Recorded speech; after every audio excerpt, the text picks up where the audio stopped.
Welcome to YouTube Hero. What to say at the beginning of a YouTube video. Noelle and I have a lot of experience in doing that. We do it really well, and by the end of this video, you'll be able to do the same.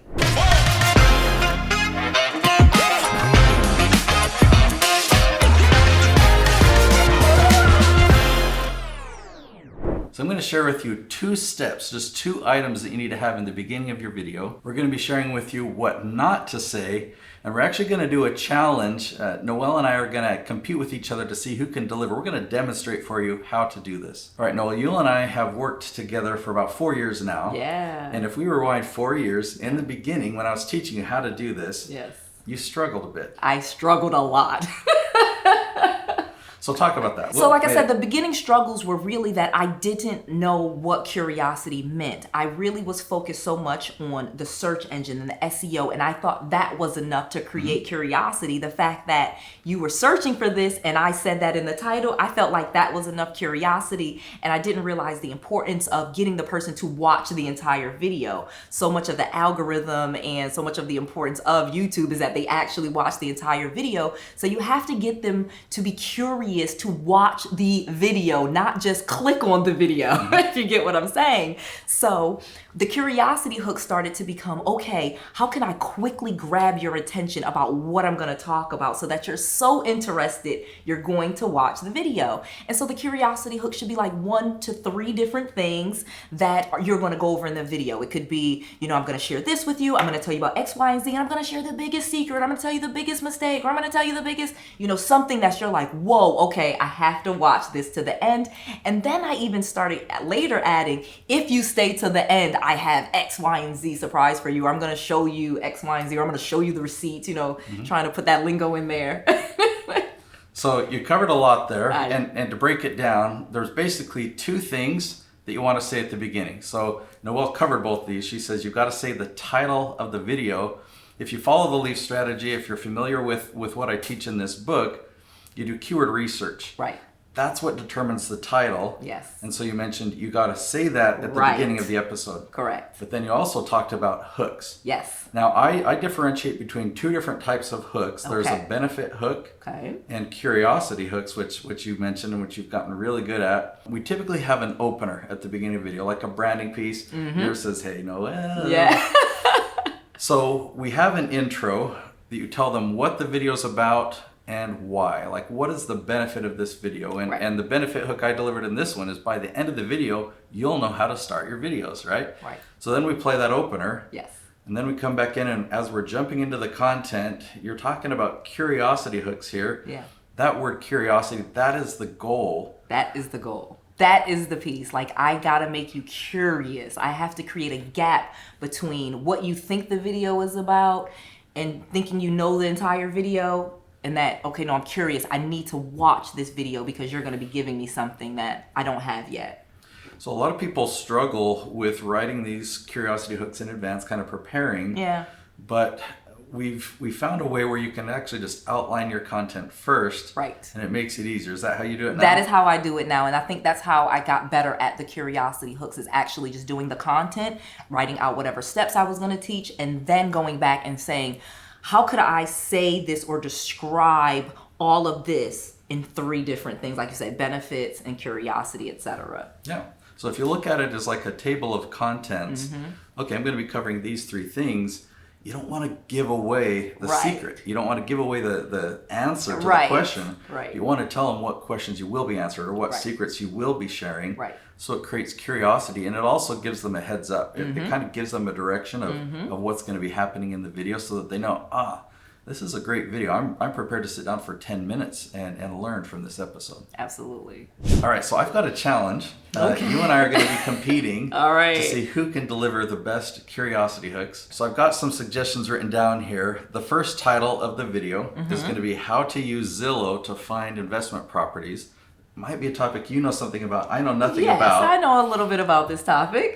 because you're the pro at investment properties, Zillow and whatnot. Yes. I'll start this one. Okay. So I'll pretend that I'm the expert. Okay. I'm going to look at this camera. Welcome back. Today we're talking about how to use Zillow to find investment properties. You're probably very familiar with Zillow, But I found some secrets that if you use it the way that I do, you're going to find properties that no one else is going to be able to find. That's a good one. That's a good one. I'm not mad at that, even though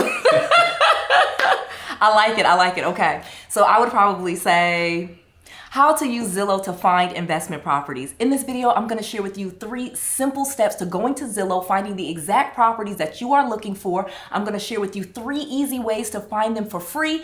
And I'm going to share with you my biggest secret on how I turn these free deals into $10,000 paydays. That was very specific. You must have prepared. I did not. And I don't even know if that's true yet, because you get what I'm saying. So I don't know if it would be $10,000. But again, I also know that from my audience's perspective, they want to know how this thing that they're going to do is going to lead to some monetary payoff. So I would be clear on giving them, like, if you do this, this could lead to this type of payday or this type of profit or this type of, because that's what my audience is looking for. And again, that takes time, knowing what your audience really wants so that you can, all right, I got you. Come on, let me show you this thing. Let me show you how Zillow works. So that would be the one. So if I were to vote, I think that you won that one. I think if you put that in, let's put it in the comment. We'll just ask. Go ahead and comment below and let us know. So that would be challenge 1. Challenge 1. Winner is Noelle or Nate. Challenge number 2. I've got written here how to use the keyword magic tool to find episode titles. Okay, so if that were the title of our video, let's have you start this one first. Okay, so obviously keyword magic tool is, I'm assuming, like this tool that you would use to find SEO titles for your YouTube videos? Yep. Okay, so all right, so I would say how to use keyword magic tool to find your episode titles. In this video, I'm gonna share with you this amazing new tool. I'm gonna share with you exactly how you would register for it, and like this is the ones I'm not as good at. And then maybe last but not least, I would say again something like how free it is, how fast it is, how easy it is to use. One of those 2 things I would come with my curiosity hooks, but I don't know what the keyword magic tool is. So I think you might win this one. All right, go ahead.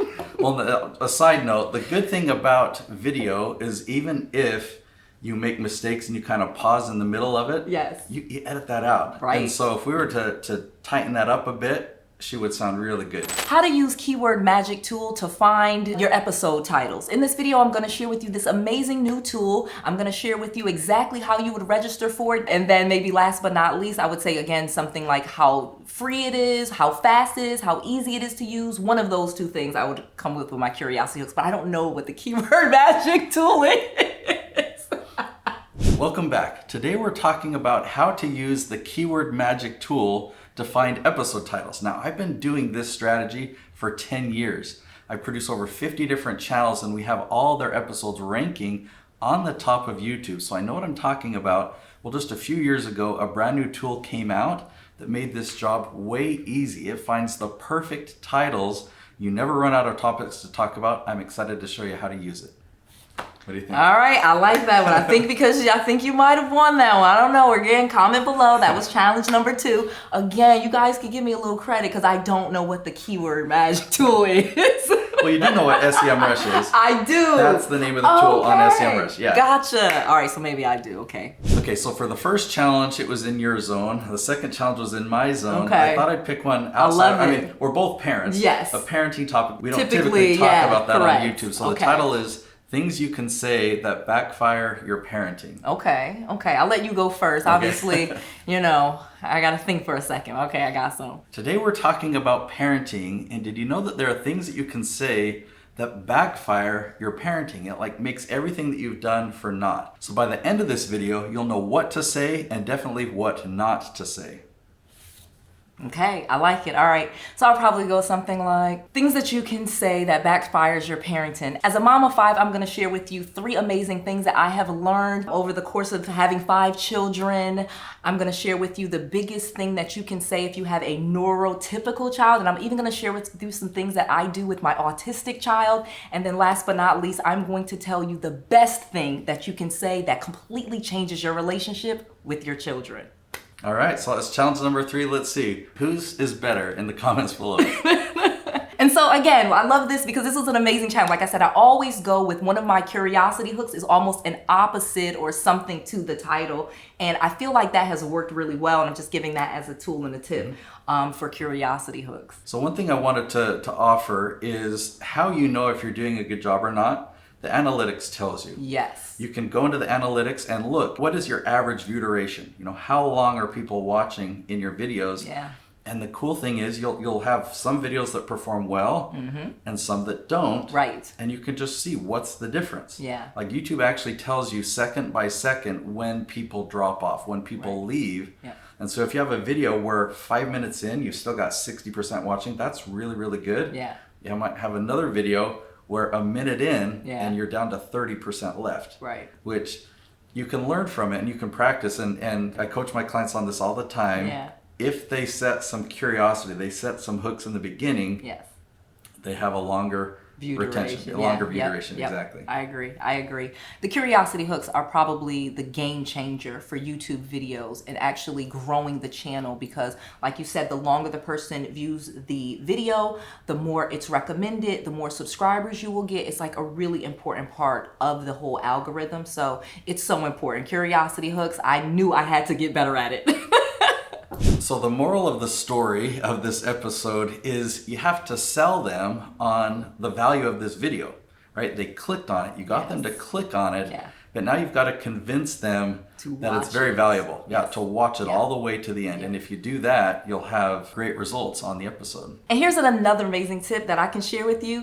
You can learn Nate's entire strategy with this book. I did not have the pleasure of this book. Hand me this book. So Influence on YouTube. Nate Woodbury has written his entire strategy with templates, charts, graphs, pretty much everything that I have learned over the past 4 years and all of your other amazing clients is in this book. I am a big proponent of this book, and guess what? You can get it for free. Talk about how they can get this book for free because I paid for it.